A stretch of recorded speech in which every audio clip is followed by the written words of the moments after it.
Hello,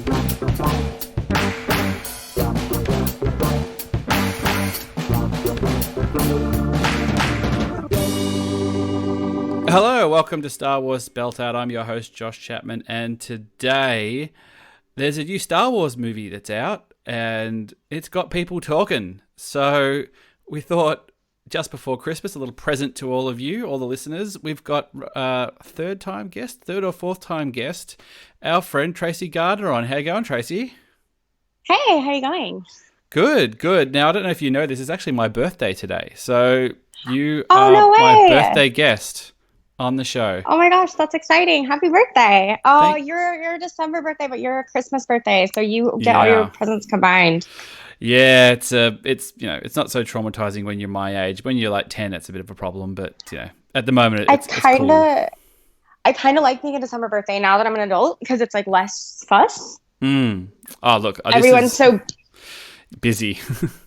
Yeah, everyone's so busy that they kind of ignore it, and I kind of like that because it's less pressure on us to like plan something. Oh, look, I barely do anything for my birthday most years, so doing a podcast is probably one of the most exciting things that I'll be doing on my birthday. So it's usually a bit of a non-event. So I'm this is a good level of fuss for me, really. I'm happy to not be too fussed over for my birthday. So yeah, thanks for taking the time out. I know you're in your industry, it can be pretty crazy around this time of year.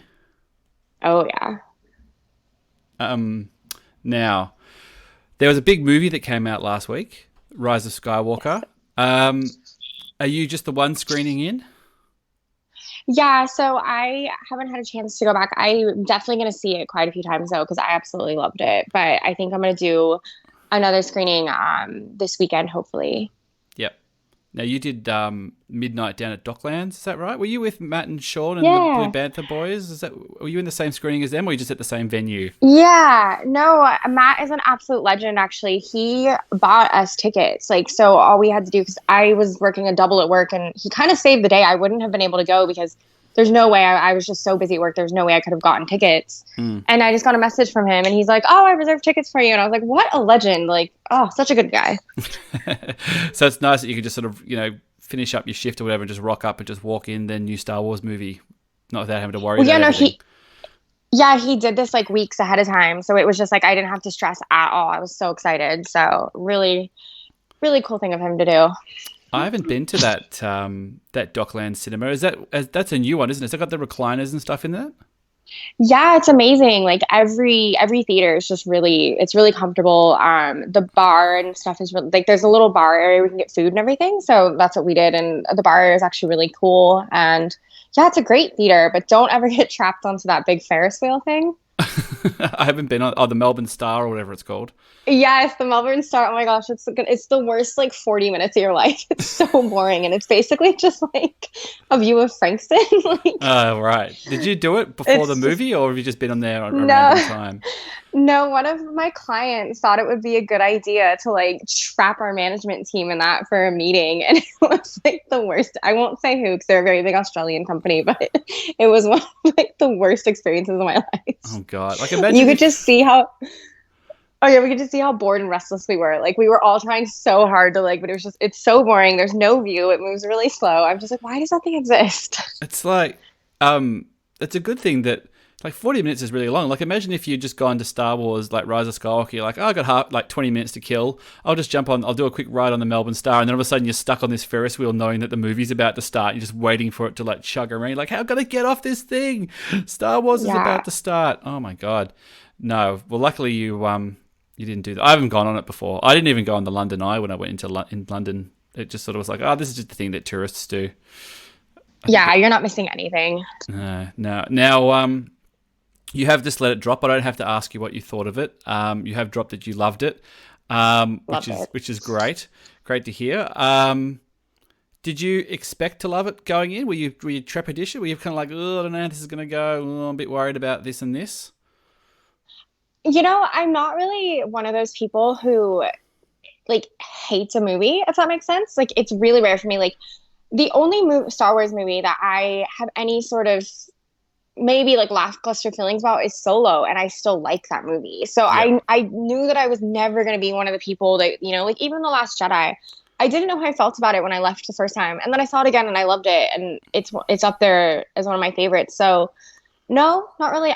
But that's also just not my tendency, and it's not Adam's either. And the fun Yep. thing about seeing it with Adam is like Adam is so excited and like just getting to react to the film with him. Like, and I knew that was the case in The Last Jedi, so I knew it was going to be the case in this one. So yeah, no. That's nice. So what did Adam think coming out? Were you both on the same page or? Oh yeah, like I saw like Adam is not an emotional person, and I like actually saw him get emotional at a part, and like I think Babu Frick is like his new favorite thing, Oh, nice. and we've decided that Dio is like him because he has a lot he always says like no thank you when people try to touch him, and then when the droid did that, we were like laughing really hard. So yeah, it was just great. Dio's your Did you spirit like it? animal. I haven't. I I did. didn't know if you liked it. I watched it. I was a bit overwhelmed coming out, so we went down to Knox where you were at a couple of years ago for Last Jedi. So we just went Yeah. down, did the fan club crew down there. We had some friends in the fan club who put that on, and I did some work for them, so we got sort of given nice seats and stuff, which was cool. Nice. So yeah, it was. I was pretty overwhelmed, so I kind of took the mics down, and we did our own little sort of post recording thing, and I think you can listen to it. And I'm a bit kind of like, geez, I felt sort of. It moved so fast and there was so much going on that I said I felt like I'd sprinted a marathon where it felt long but I was exhausted and sort of the midnightness and stuff as well. And there was just a lot of emotions coming out of it, and we had Catherine down there, and Catherine was quite emotional about sort of Ben Solo's story. And then we sort of had people who sort of slightly indifferent. Poor Andy's still sort of on the fence about it as well. So you can sort of hear he's kind of like, I don't know what to make about it. I'm not sure. I don't know. I think he still doesn't really like it after his second viewing because he came into my bar to have a chats, and I think he's just one of those people that it just didn't work for. Yeah. So I'll be interested to see where he lands on it. Then Catherine and I went the next day down at Southland, and it worked out quite well because our friend Dale, who's been on the show a few times, he, as we mentioned on the show, he's a part of Star Walking. He's on the board, and he'd been really involved in the screening and doing a whole bunch of stuff and organising and rolling posters and all this sort of thing. And then his mother got rushed to hospital that night, and he missed the screening. Yeah, so he couldn't go. Aww. So obviously things are more important than Star Wars, and luckily everything was okay. And he got to come with us the next day, so we had a screening. He got a ticket and sat with us, so he got to see it the first time with us, which was cool. And then the second viewing, I was very conscious of like, I'm just going to listen really closely and try and pick up all the the nuances and them explaining like why we're here and what we need, and because a lot of that kind of flies over your head on the first viewing. And I enjoyed it more the second viewing. And then I actually went the third time, so I've seen it 3 times. Oh, wow. So the Friday, I take Kat, traditionally my partner, we go, she'll go to like a sensibly timed screening at a cinema near us. So we went down to Chadstone, which is not far from us. And my best friend and his family came. So he's got 2 kids who are 10 and 8. So they're perfect age. And I just sat back and enjoyed it and really enjoyed it. Like I just didn't have the weight of the expectation or the trying to figure it out. I just let the movie sort of wash over me and go along with the ride. And really enjoyed it. Found a lot of stuff to really love about it. I think it's probably still behind TFA and Last Jedi, but I think we'll just have to see what the wash up is, I think. Right. Yeah, your feelings always change. Like I feel like I'm constantly changing. Like this one's probably Rogue One has been my favorite so far, but I also am like I kind of keep this new trilogy separate. Like I don't really think you can compare it to Rogue One, and I've stopped doing that because now that it's complete, I think the trilogy as on its own, I just appreciate it as the 3 movies now. Mm-hmm. Yeah. And for me, it's just its own story, and I don't know. I don't really think I can compare. Like when people do their lists, I have a really hard time doing like a list because same. Everything has like its own meaning for me, and I just don't really. I don't know. I just don't feel like lining them up because it's always going to change for me depending on like my mood and what characters I'm really connecting to at that time. I also I always find I associate the movies with a time in my life as well. So especially, like the originals were sort of when I was growing up, and then the prequels were sort of my early 20s and showing how old I am. And then these movies are, a different thing again where like I'm a father and I've got my own family and like I've got like a daughter who's got like a Rey costume and a lightsaber and stuff, so you're taking different things the movies mean different things at different times and stuff. But Yeah. let's I mean, I met my fiance through him, so I'm like, yeah, exactly. So there will always be personal, personal things, and you'll always have like a place for that story. But I don't know whether we start at the end or start at the start or where we start in the middle. Wow, where do we start here? Let's start. Let's start at the end rather than start at the start. Yeah. Everyone starts at the start. Does it feel like an end to you, or I mean, I kind of go. I feel like Rey's just getting started on this thing. I mean, I hope she is, but I think that there's room for her. I'm hoping that we see a lot more with like I don't understand why everyone actually was so mad that she's on Tatooine. I don't think that they ever insinuated that she was staying on Tatooine. Oh, not at all. I thought she was just paying tribute and then she was leaving. People were really angry that she was on Tatooine. No, I kind of thought, they can't help themselves. They'll always end this movie on Tatooine. Yeah, it's fan service. Yeah. It was fan servicey for me, and I kind of did like the way she buried the lightsabers, but to me, she was kind of like putting a rest to like the Jedi like Sith dichotomy and just being like, well, no, it's the Force and moving forward. But it did feel like an ending to me. But I also I think that they left it and closed the Skywalkers and closed the old characters, and now we can move forward with really, really cool stories. I think that's what I hope. The close of the Skywalker saga. They've been very specific about the end of the Skywalker saga, and I think it is the end of the Skywalker saga. It was funny that when I was thinking about the other day that that she turns up at Tatooine and the lady asks her who she is, and she just says, "I'm a Skywalker," so she can claim squatters' rights over the farm. She's like, "Oh, I'm a Skywalker. It's my farm. It's all of mine." Although technically it was the Lars farm, wasn't it? They may be like, "Oh, like two Skywalkers." Why would you want to live there though? Well, that's the thing. Someone was saying, "Oh, maybe she could set up. That's where she'll set up her Jedi training academy." I'm like, "That's the worst." What? Imagine being a Jedi and living here on this shithole, like. Imagine knowing Naboo exists. Yeah, I came from Naboo. You dragged me out of Naboo for this, and now I'm living in this desert shithole where it's hot all the time. Like, I don't want to do that. Go to hell. Yeah. But it does feel very like the Skywalker saga is closed. And I think actually when you were on last time, I might have said, can the Skywalker saga end with a Skywalker still alive? And would they kill off Leia and Ben Solo, which they obviously did? That they to put a bookmark, like a proper end of that family line, like whether Rey takes the name or not. The story of that family is now closed. Yeah, exactly. And I think that I don't know. I'm happy with maybe some of the contradictions, but also I think that. Well, one, I mean, of course, we had to kind of see General Leia pass only because, we don't have any more. I don't think there's another respectful way to use Carrie in film. I think that they need to just respect her and let it be done and let that story end in a way that I thought was really beautiful. I know some people had problems with it, but also I don't really think it would have made sense for Ben to live. I mean, no, he did so many terrible things, and yes, there is redemption, but what kind of life would he have had? And there's no future with him and Rey together, given what he's done. Yeah, he kind of knows. I mean, you can read into looks and things in films, but it does sort of look like he sort of knows that. I don't know. I like that moment. Some people have had problems with the kiss and stuff. I felt like it kind of worked and stuff. I probably he dies quite suddenly. It kind of is a little bit jarring. I probably would have had him sort of look like he died a bit slower or something. I don't know. The moment. Well, did you see Celine's theory? No, which is? Oh my gosh. Okay, so she said it on Star Wars Underworld, but she also posted on Twitter, and I think it's really cool. Obviously it isn't without problems, but so she thinks that Kylo that he actually died when Rey impaled him, and that Leia's been using her life force to keep him alive for the rest of the movie, and that's why they both disappeared at the same time.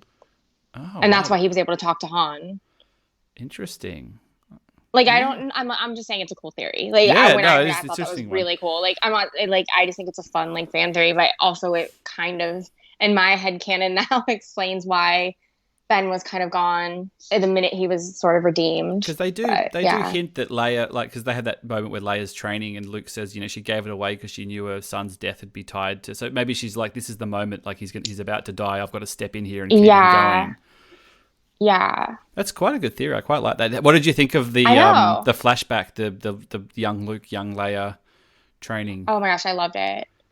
But I'm of the opinion, and I know that a lot of other people are I think that Lucas always kind of wanted Leia to have a bigger role like that. Like, and I think the fans have always wanted it. I mean, in pretty much every avenue of the EU, you know, Yeah. we have Leia doing some sort of Jedi training. I think that the fans of like everyone's always wanted that. Well, And I had stupid people saying like, oh, you know, she's not a Jedi, blah, blah, blah. And it's like, dude, like well, she's strong. they Like, basically say that's the last night of her training, so she's done everything but collect a yeah, diploma, hasn't she? Like she's fully done it. It's yeah. quite funny though, because I made this point on another podcast that they make such a big deal in the first two movies of we've got to find Luke. We need Luke to bring the Jedi back. We need this Jedi Master, and there was a Jedi Knight standing there the whole time who, you know, could have. Well, essentially did. She took over Rey's training, you know, when she had to. When I suppose she didn't have a choice. I suppose she figured she couldn't do two things at once, I guess. But Well, I have a feeling she feared too, kind of what Rey's fear was. Like, if she knows who her father was, and maybe, like in her mind, she thought that she would go to the dark side really fast. Like, I think that fear was always looming over her as well. yeah, That's kind of what I got from the flashback in a lot of ways, is that she kind of knows maybe she passed that darkness into her son. yeah, yeah. It'd be wondering. I mean, it just opens up these possibilities, doesn't it? Because I mean, we still know so little about that sort of time between 6 and 7. I mean, there's a few books and stuff now, but it does sort of go. Oh, the Leia training years would be quite fascinating to touch. I mean, I'll buy the Black series, the you know, Leia in training gear with lightsaber. Oh yeah, definitely. I'm just trying to now. Obviously, the big thing was the Palpatine stuff. Yeah. I felt we got thrown. I was surprised that he was a physical being. I mean, I think when we got that trailer and you hear the laugh and stuff, I thought there'll be some sort of spirit or some sort of voice in the head and all that kind of. I mean, I really was surprised that they were like, you know, within the first 5 minutes of the movie, he's just there. Like he's sort of hooked up to this thing, looking a bit pasty, but he's essentially there. I mean, were you Was he ever not? Well, that's the thing. Like, we don't know. I mean, were you surprised that it was a physical embodiment? Were you kind of thinking spirit, or again, not giving too much thought to it before getting to see it? I just thought it was cool. Like, I didn't really know what to expect. I always thought that Palpatine was alive because of some of the stuff they insinuated in like the Aftermath books. But yeah, I don't know. I just thought it was cool. Like, I don't know. This is one of those Star Wars movies where like not that I'm not thinking deeply about it. That's not like, obviously, you know, Star Wars means a lot to me, but I think it was the first one of these three movies that everything that happened, I was just like totally forgiving of it and just like, that was cool. Yep. Because it was the coolest one. Yeah. Yeah. I don't know. So when I saw him as a physical thing, I was just like, yeah, sweet. I buy it. Like, I'll go with this. It didn't jar me. Yeah, it didn't jar me. I liked it. I thought it was really cool that, you know, we kind of get a backstory with Snoke, but it's not like, I never expected Snoke to be this like deep, crazy backstory. And the fact that he was just a puppet of Palpatine, like, that makes sense to me because Palpatine's done that before. Like, that's old news. Like that's something that we already know he does. And so it made sense to me. I don't know. It worked, I guess. And I thought all the Sith stuff was really cool. I think like Snoke's relevance had sort of was done by The Last Jedi anyway. So just to have him just sort of, you know, in a jar with a bunch of them, just like a you know, just a thing that they needed as a means to an end for a while was quite cool. And yeah, I was like, all right, well that's fine. That's all I really need to know about that guy. I got sort of taken along with the ride. I felt the first watching especially, going like, we're going from this place to get a thing, to do another thing, to grab another thing. That took a while to get used to. Certainly on the later viewings, it was like, it was no worries. I just kind of ran over it. Obviously there's been a bit of talk of Rose being a bit sort of shortchanged in the film, and I kind of went, I feel like she was the victim of, we need somebody on the Resistance base to bounce off this Carrie footage, basically. And she kind of fell into that role a little bit. I think it was a little bit of a victim of circumstance, I think. Yeah, I'll take that. But also the only, like, not to diminish how kind of sidelined Rose did get. The one thing that I'm hoping for the people that are disappointed in sort of the screen time for Poe, Finn, and Rose is that this wasn't meant to be their trilogy. So what I'm hoping is, now that we've concluded everything with the Skywalkers, now we can get really, really in-depth, like, great stories with Like, because I would love to see a story of like Finn and Jaina trying to figure out who they are. I Mm. think them like helping, like something with them and like kind of picking up after the First Order. I think they need to do like a film or a show on Disney Plus. I don't think that needs to be relegated to comics. And I think if that stuff gets relegated to like comics or books, that's actually getting. Sorry, I can talk. That'll be like I just had a stroke. That'll give basically like those characters like that'll be an injustice if they're Yep. just relegated to like anything less than like major screen time, because we do want more from those characters, and I think those characters do deserve more. So my only way to look at that without getting really kind of frustrated is optimism and maybe a little bit of faith in the people behind the scenes. But I know that for some people that's kind of hard to have. I mean, it's so many. You know, if the internet has taught us anything, you know, it's the baggage isn't the right word, but you know, the success of these movies, I think, in a way, can be predicated on the amount that things mean to what this means to people, one way or the other, for good or for worse. I mean, I don't think there's a problem having hopes and dreams and pinning your hopes and dreams on things. I guess it depends on how you behave when you don't get what you want, whether you just take it in your stride and hope for the best.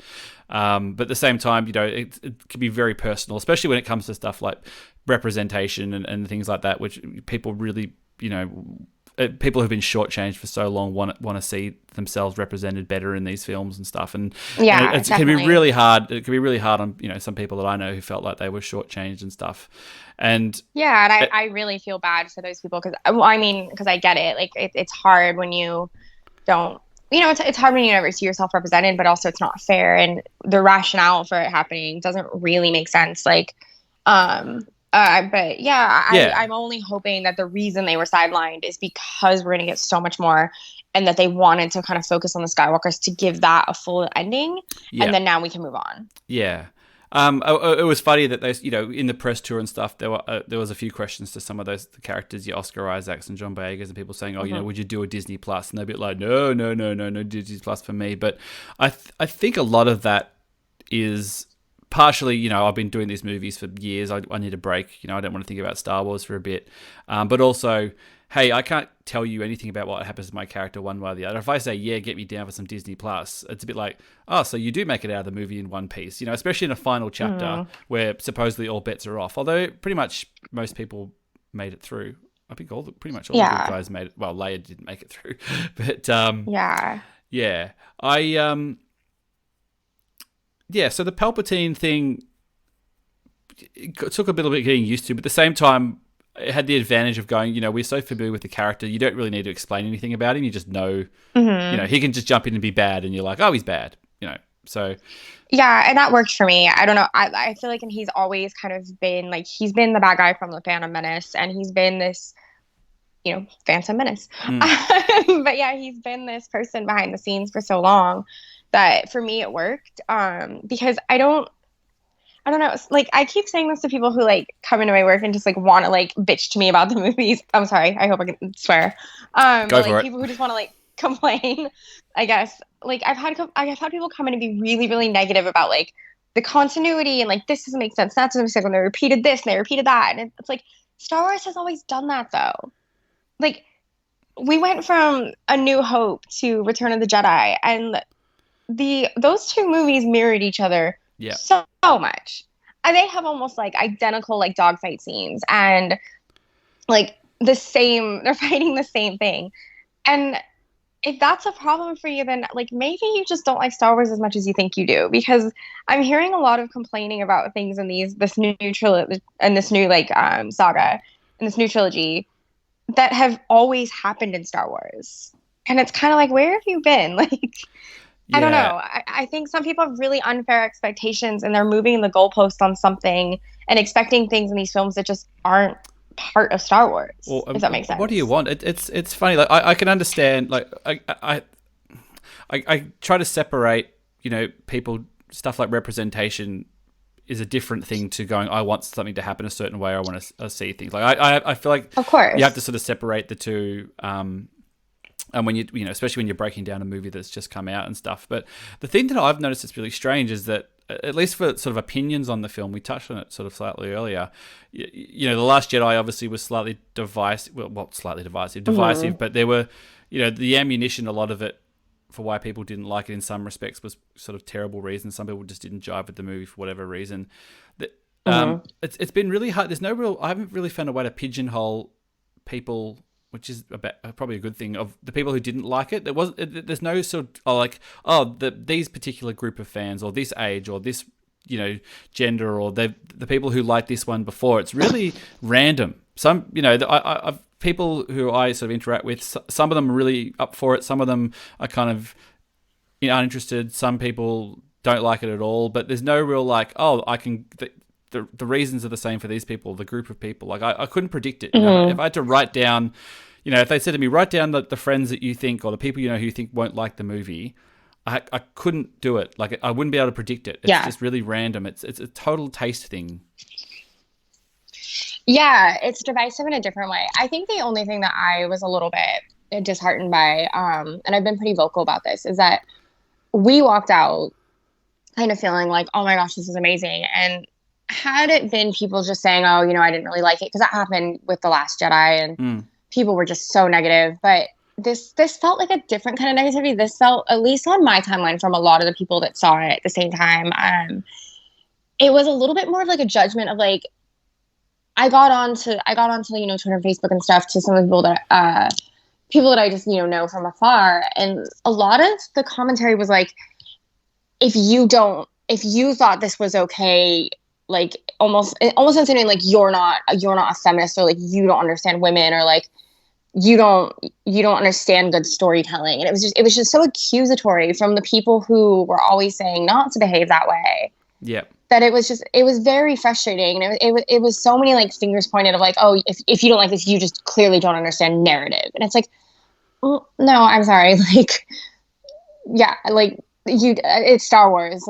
I'm sorry, narrative has never been a strong point in Star Wars. But also, that's just such a bad way to go about it. Yeah, I don't know. It's similar stuff that people didn't like The Last Jedi. Some people would bring out those sort of things, and they were dismissed. The people just oh, whatever, bro, you just don't like chicks, or you just don't, and I can see there was a group of people who didn't like The Last Jedi, who just didn't like the film and had no problem with whatever things. And my cousin Glenn, who I've had on the show, who got me into Star Wars, who loved Star Wars, he didn't like The Last Jedi, just didn't jive with him, and it really knocked him off his feet. He really, it's a jarring movie. Yeah, I saw him a few over the years, and I'm just he's I haven't gone back. And he didn't even see Solo right away, and really he was a little bit sort of lost at sea, a bit like Andy was the other day and stuff, was still trying to get his head around it. And then we had our sort of that side of the family Christmas earlier that day, because it's a big side of the family, and I saw him, and I didn't say anything right away, and I was a bit I didn't know what his reaction was going to be, and he just sat down to me and he just goes, "Oh, I loved it. I loved it. I thought it was great." He was. I'm like, "You're back." He's like, "I'm back." I feel, energized. I love this. I loved Palpatine. I loved this. I loved that. I loved where it ended up and all this sort of stuff. So I was just really happy for him that he got one back. Some people kind of lost. He felt sort of let down, and again, I think the reasons that people have issues with this movie don't seem to be the not combative, the sort of bad reasons that people had issues with Last Jedi, so I can be happier for people who I know just didn't like the last one for for what they didn't like Luke's story or whatever, and they like where he ended up, or where characters ended up. So, it was good. I was really happy for them. But again, I feel bad, because you want ultimately, if you love Star Wars, you want everyone to like it. So it's hard not to take it. Oh, yeah. You kind of take it personally as well. I kind of slightly try not to. I try not to take it personally. If someone says, "Oh, I didn't like that," I'm a bit like, "Oh, I like that." That's I don't take it personally when people don't like it, because honestly, as much as I love The Last Jedi, I understand completely why people didn't like it. And for this one, the pacing and a lot of the decisions were very. I understand why they were so disappointing to people, and of course, the representation. I knew that was going to be heartbreaking for a lot of people, because I saw the minute that Rose was staying on the base, I was like, come on, because even I kind of wondered. I'm like, did they do that because like they responded to the wrong backlash? I love to think that it's your idea that she was a victim of circumstance, but unfortunately, I don't have a lot of faith that the vocal minority didn't maybe win a little bit in that instance, and that makes me really deeply sad. But Yeah. I think Yeah. I just don't have a lot of patience for the people who are kind of like Rey was destroyed and they ruined her character. And that to me was a little bit frustrating because there was a lot of us who really connected with what happened with her story. Yep. And it meant a lot to us. And like, there was a lot of vitriol coming from Yeah. people that I didn't expect it from. I saw, like, I don't follow, like, my personal Twitter. I follow my friends, my Star Wars friends who I know well. Obviously, the podcasts one, follows a way more sort of random. I've sort of culled a lot of it, but it's still sort of, there are sort of people who's I usually follow back if you listen to the show or whatever, kind of like that. And so it's a little bit more widening and stuff. And I, checked in on the timeline on that one because it's a bit more varied. And then obviously there was a lot of people who felt betrayed by Rey, but also there was a lot of people who like felt betrayed that they killed off Ben Solo at the Oh end. yeah, people were really upset about that. I mean, I know like a lot of the people in like the Reylo community were really upset because they didn't think that was like fair. And like I feel bad for them because I mean a lot of that community was very, very invested and like, they've gotten a lot of abuse online. Like Yeah. it's pretty bad. Like I remember tweeting something in like defense of them and some of the stuff I got in my mentions was disgusting. It was like they've been called like rape apologists and just it got the language got really out of control. I'm not going to say that some people in that community didn't take it too far as well, Yep. but it's just some of the shipping the stan accounts are a whole different level. Like Yeah, so I kind of thought they'd be like, oh, you got to, like you'd be happy, you got the kiss, and they connect, yeah, they physically connected, and it was clear that sort of got played out. And then it was a bit like it's not enough, basically, or we got it, and then you snatched it away from us at the last minute or something like that. But I mean, I sort of just looked at it as how these movies play out. I thought it was pretty clear. I mean, I didn't predict that was how Ben would go out. The transfer of the life force and stuff. But I was pretty, he will do something to sacrifice to save Rey. That'll be yeah. how he turns. The redemption sort of arc, I was like, well, it's pretty clear, or to me anyway, that I thought that's where they go. Star Wars, that just felt natural. Well, and a lot of people were really, really, really mean every time. Like, I remember someone telling me that I was disgusting because I thought that Rey and Kylo had a connection. And I was like, no, it's right there on the screen. And so a lot of people were like, oh, you're disgusting if you think they have a romantic connection. You're so wrong, and blah, blah. So that kind of felt vindicating because it was like, no, like I'm watching something happen on screen. And like, just because you can't see it doesn't mean it's not happening. Like, to me, it was clear as day. Like, Yeah. I thought it was really clear in The Force Awakens. Well, it's harder when obviously, it like you said, Force Awakens, it's sort of implied that there's a connection and stuff, and obviously Last Jedi takes it to the next level where the connection becomes more intense and personal. But the thing is, in a middle chapter, when you don't have the final chapter, your speculation can go wild. You can basically just dream up whatever you want. Where can we go from here? But when you get that final chapter and the door is closed and there's nowhere else to go, especially when you kill off a character. Yeah. It can be. You might feel like a little bit like, where do I go from here? What do I do? Like I can't fight this. Not necessarily fight this fight, but I can't take it to where I want. I basically either have to just imagine my own ending, or I have to accept what's happened on screen. And that's not just necessarily the Ben and Rey stuff. It's obviously like Rey's heritage as well was a big one. And I know that when you were on here last time and where I was sort of talking about, Rey from Nowhere I think was really good, and you went, well, for me personally, I would really have liked Rey to them to go more into that and her be from somewhere. So Yeah. Yeah, that was really important to me. And like, I don't know, that moment, like Adam even like grabbed my leg because he knew how excited I was going to be to like actually see her like find out. And I thought the correlation, like when Kylo's telling her, it feels so like Empire Strikes Back, or like it felt so Star Wars when she was getting that reveal. Yeah. And like, for a lot of people, I had so many like beautiful responses to one of my tweets about it from other people who either lived in foster homes and found their families, or who never have found their families, but who have fought that sort of, fought that fight their entire lives of telling yourself like I'm not where I came from, because that can be a really hard thing. Everyone who ends up in foster homes has to kind of grapple with the fact that their parents were flawed Yep. and that their backstory is flawed. And then you always feel kind of on the outskirts of, I guess, society a little bit, because you're told your entire life that you are your blood. And that's a really hard thing to deal with, especially as a child. So I know a lot of people connected with that. And to see Ray really like fight against that, I thought that was really empowering and really beautiful. And I feel bad for the people that didn't see her story as empowering. Like, that sucks, because I know how it feels to like connect with a female character and then she are a woman character and have her not maybe turn out the way you want. But I think to just dismiss her entire journey and say, oh, all her power was taken away by a man, I just don't think that's fair. Yeah. Like, to each their own, but that feels very unfair to me. Yeah. Yeah. Well, it was just interesting because, the whole narrative was sort of, oh, isn't it great that, that she came from nowhere and she was a nobody and she did these things. But as like you're saying, it's just like, well, why should she just accept that she's a nobody from nowhere? Why do these things when she actually gets the reveal of where she's from and the legacy that she has to deal with, and also the opportunities to indulge in that, even if it's a bad thing, that she ultimately turns away from it. Like, she's also, because they kind of, Last Jedi sort of implied that, you want this thing and it's taken away, or it's not what you want, and then you have to stand on your own 2 feet, which she does. Yeah. And then it's basically going, but also oh, sorry, you go. Yeah. Oh, sorry.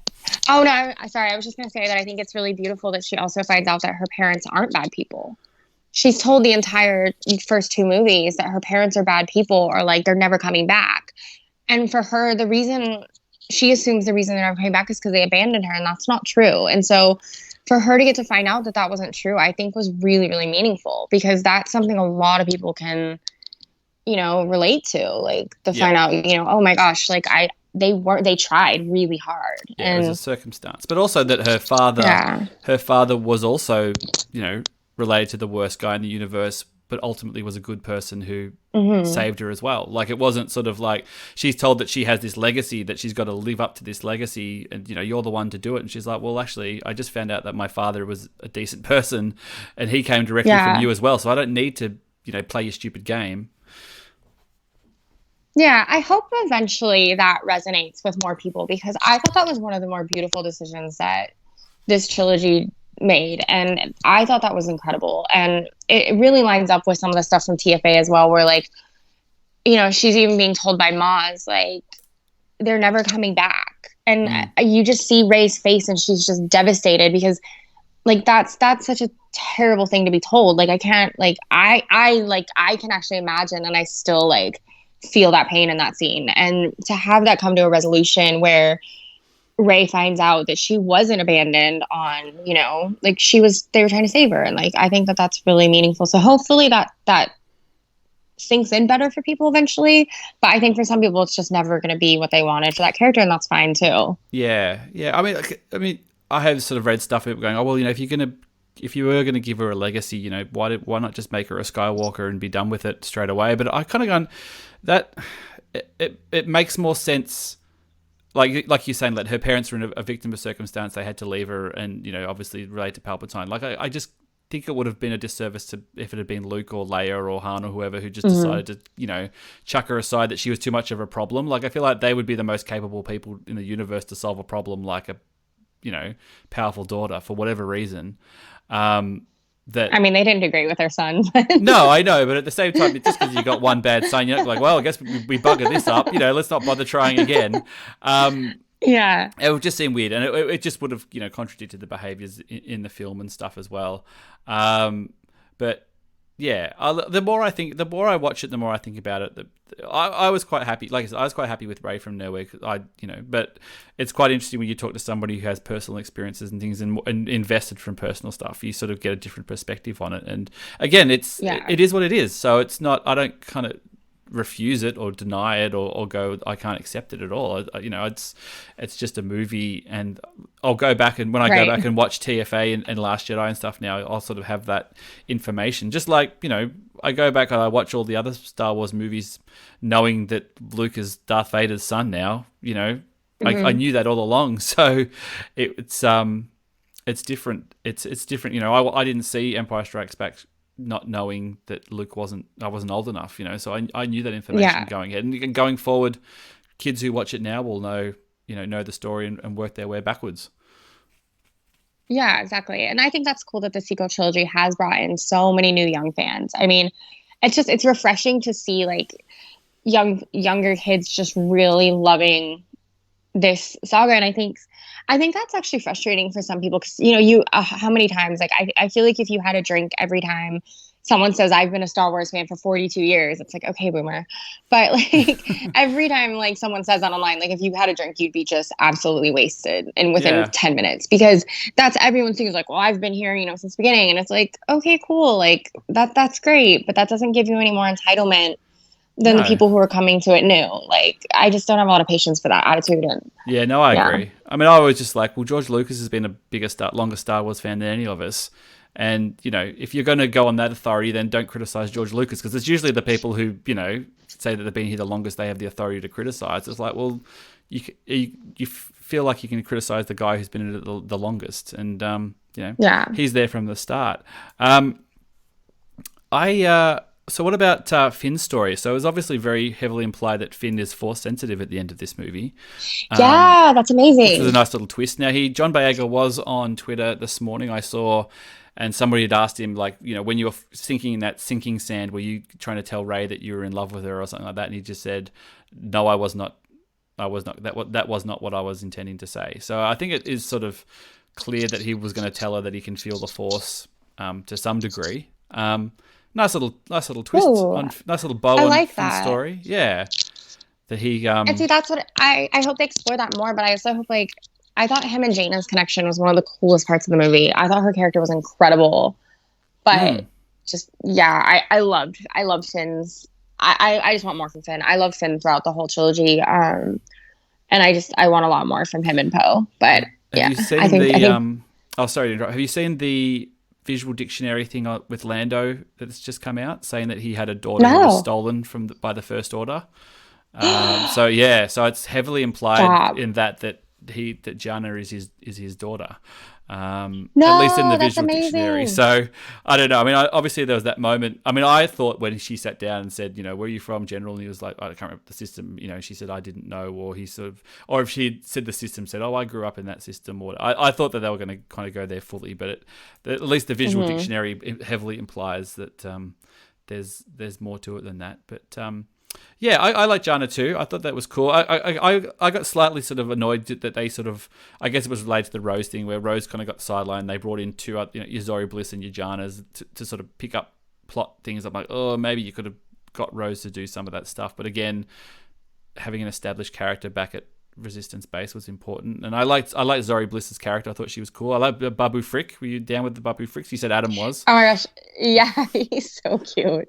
Oh my gosh, I was dying. I also think like he touches on like probably my favorite thing about the movie. I don't think I've ever laughed so hard in a Star Wars movie. The comedic timing in this movie was just so good. Like when he does the little hey, I thought that was I love that. Or when he says I'm Babu Frick and he's like, this is, and 3PO's later is like, this is my old friend. I don't know, everything was so funny. Like the banter for me just hit. Like I think all the jokes landed really well. Actually, the 3PO was really good in this. It was nice that Anthony Daniels had a nice little sort of send off. Now, how'd you go on the Chewie fake out? Did you believe when that ship blew up? I honestly was like, if this is actually real, like people are gonna walk out, but also that would have been horrible. Like, I think I would have probably been one of the people who just hated that decision if that was true. Like, I would have just been like, really? So I'm really glad it wasn't, because I think a lot of people that would have divided the fan base. Like, people would have just been like, no, I'm done. Like, you don't need to kill Chewie. Like, Chewie does not need to be dead. Like, there's no reason for that. Like, no. He just became a device for them to go back to that ship, really, wasn't it? And I mean, there was a lot of that where sort of a circumstance happened in order to sort of move to the next location. I mean, the locations jump so quickly that you're like, oh, we're going to go here, we're going here, we're going here, we're going to get this thing done, we're going to go rescue Chewie, we're going to get on the ship, we're going to go to other places. I understand why that bothered people, but for me, it kind of made the movie more exciting. I liked the really fast pacing. It doesn't. By the time you get to the third viewing, like I did, it didn't. You just roll with it. Like, it doesn't, affect things too much at all. Mhm.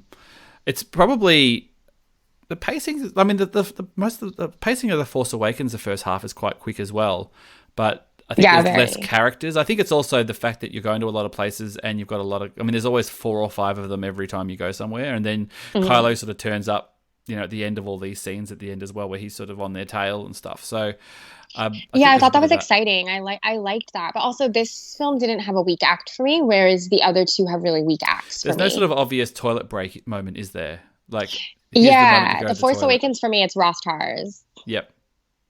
I think that's everyone's bathroom break. Yeah, just quickly jump in and go to the loo. Yeah, it didn't feel like that there's an obvious spot to sort of jump in and go to the toilet. Um, I'm just playing the movie over in my head here and just thinking about I mean, the Han Solo return. Did you pick that?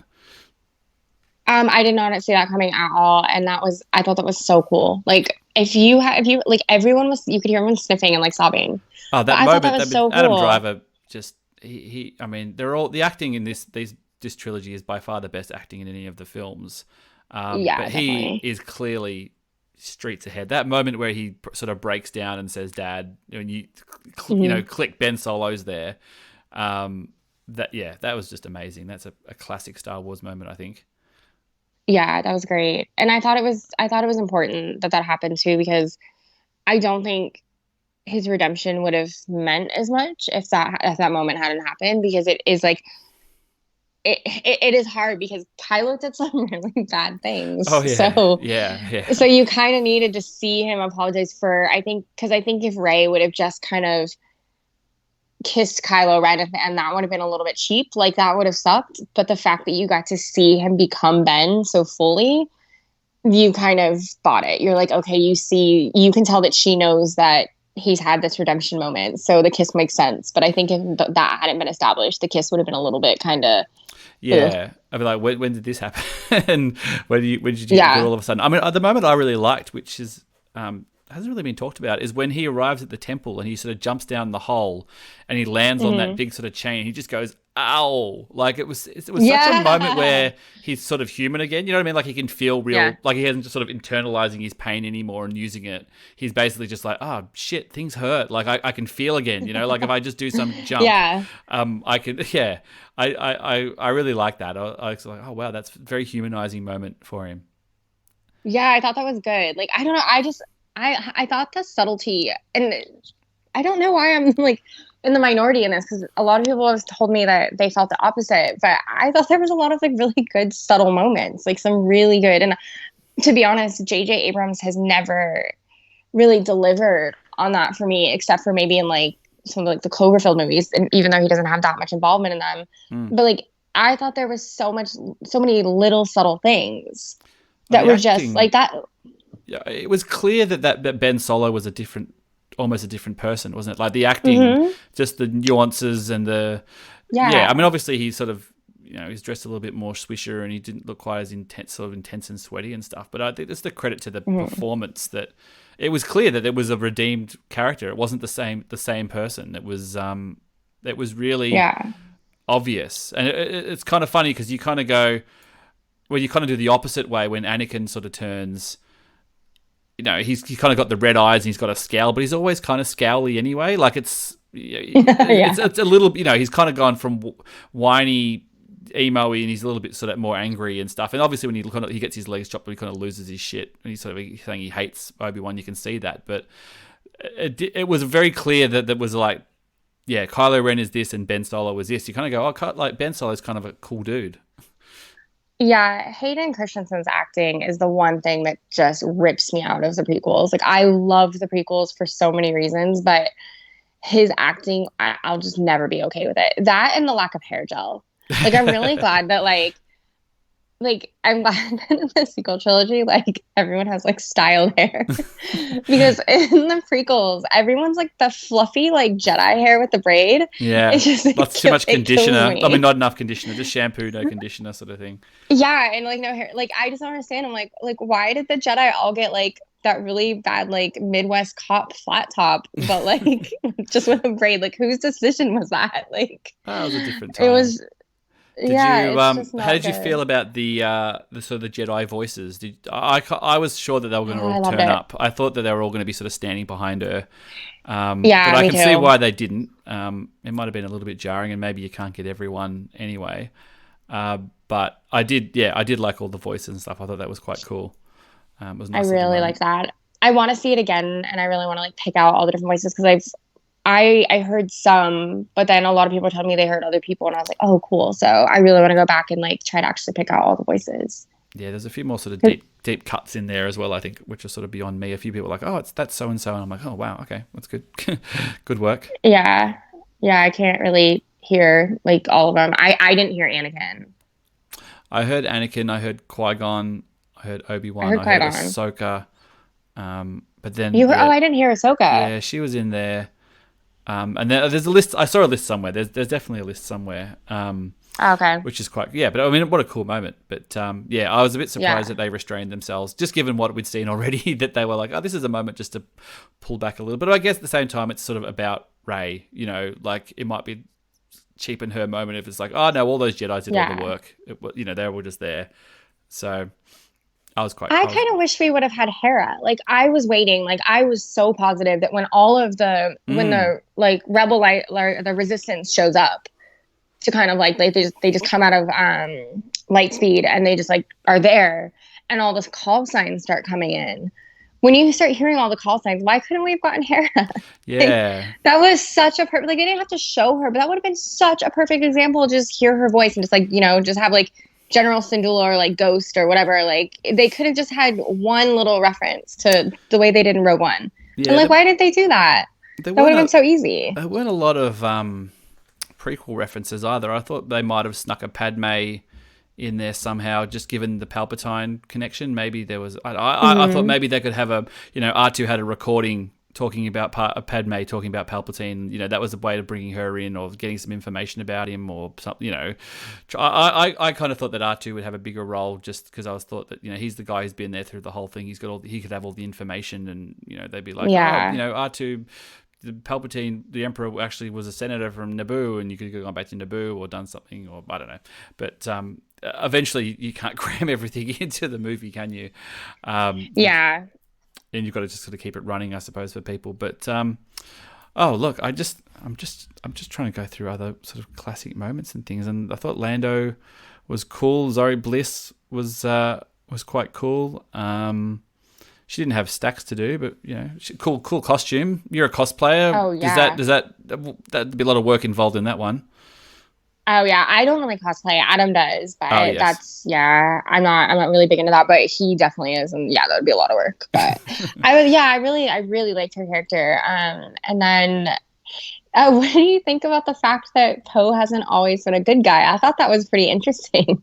Yeah, well, he's sort of, he was running spice and stuff because I think somebody was like, oh, well, his parents were, rebels and stuff. I'm like, yeah, but, that Hmm. doesn't mean anything. He could have been bad boy flying in his early 20s or something, just trying to make a name for himself and stuff. But yeah, I mean, he was Yeah. running spice like Han Solo. We don't really consider that Han Solo was ever a bad guy. He was just a dude, out there trying to be showy and get things done. So I'm assuming that Poe was kind of the same, really. I thought that was quite an Yeah. interesting little backstory thing. Yeah, I thought it was fun. It seems like he kind of got in with a rough crowd, and like you could see Poe doing that. Yeah, and then realizing he's there's things to do, places to be. I mean, it was funny. I kind of thought it was weird that they because obviously there was sort of talk of will Poe and Finn be a couple in the movie and things, and I was like, all right, well if they don't do it, they'll just be buddies in the movie. But the fact they actually put in a love interest for Poe just seemed a bit like drawing a big line through it or something, trying to put a full stop on it. Yeah, I felt that as well because like you can tell both actors were kind of like, "Come on, you cowards, do this!" Like Yeah. it would have been great, and I don't understand why they couldn't have done it because haven't they like pretty strongly insinuated like that C-3PO and R2 are basically like a couple? Oh, really? I Like, I mean, feel like I thought I wouldn't be someone told surprised. me that a while ago, and like someone said they're like life partners, and like that's been the only like I guess I mean they're droids. They I don't thought have they were more gender kind of or sex. like I don't know. Jay and Silent Bob or something, where they just sort of hang out with each other all the Yeah, time. I don't know. I've seen that thrown around, and I'm like, cool, sweet, yeah, I like it. But Yeah. it's also just like it's such a cop out. Like, why? What would be the problem with making those two characters a couple? Like, they've had such great chemistry the whole time. And honestly, the only reason is just being scared of the wrong people, and that's really disappointing. And I don't know when Disney is going to get over that. They just have a really bad habit of doing that. They pretend to be sort of like this progressive company, and it's like, you know, they'll throw you like a Disney princess of color here and there to keep you quiet, and then you know, like. We've been watching because we got Disney Plus, and Ola's really got into Elena. She's like the South American princess. I don't know if you know her. She's like got her own show and stuff. Yeah, it's fine. Yeah, I don't know. Especially considering the movie's divisive anyway. So like, what difference does it make? Yeah. Like I think maybe they thought that they were making this movie bulletproof. That, you know, J.J. Abrams is back. You know, bringing the Emperor back. It's going to be all this stuff that, you know, if people didn't like The Last Jedi, this is coming in, or this is coming back, or doing things, and maybe they just were like, we've just got to absolutely. We do not want any controversy whatsoever with this film, you know, at all. We just want to get this thing out and have people love it. But of course, they just completely underestimate. Yeah, exactly. They just people just completely different reasons and stuff. So it's kind of like, well, they're probably like, oh man, we should have just done it anyway, because it's like, you know, it wouldn't have made any difference. It honestly wouldn't have made any difference. It would have just made some people really happy, and the people who weren't happy about it, it's like, well, they would have found something else to complain about regardless. So yeah, exactly. Well, Tracy, we could go all day on this, but obviously it's Christmas Eve here. We've got places to be and things to do, and, you know, all that kind of stuff. I still have shopping. I still have shopping to do. Person. Well, I won't keep you longer. I'm totally that person. I always end up doing my shopping on Christmas Eve. Like, if stores were open Christmas Day, I'd probably be doing my shopping on Christmas Day. I'm that person. First thing in the morning. Well, I'm glad that you got a lovely gift as a Star Wars movie that you loved, and what we'll do is we'll get you back on, you know, later on in the year when the dust has settled and we find out where we're at next. I mean, we didn't even touch on Mandalorian, and I mean, it feels like it's too late to start now, but once that's all settled and we find out where we're going next and what we're doing, and then obviously I think you're coming to Celebration this year because it's in your hometown, as we touched on last time you were here. Possibly. I haven't quite decided. All right, well, we'll find out. Stay tuned. But if anybody wants to catch you online, where do they find you? I'm Feminist Nerd on Twitter. Excelente. Come over and send Tracy a nice message, please. And you can get us at StarWarsSpeltOut.com. If you're already listening, you probably already know all of this stuff anyway. And get yourself a t-shirt from TeePublic. Thanks to everybody who bought all the McClunky t-shirts. They paid for a new recorder for the show, pretty much. So nice. That was really good. So, you know, dumb catchphrases sell t-shirts, not actual design pedigree or proper design work. Just put a stupid catchphrase on a t-shirt and away you go. Hey man, whatever works. Exactly. All right. Thanks so much, Tracy. Pleasure having you on again. Yeah, cheers. And we'll see you soon. Happy birthday. Oh, thank you. Thank you very much. And we'll see you soon. Merry Christmas. Have a great one.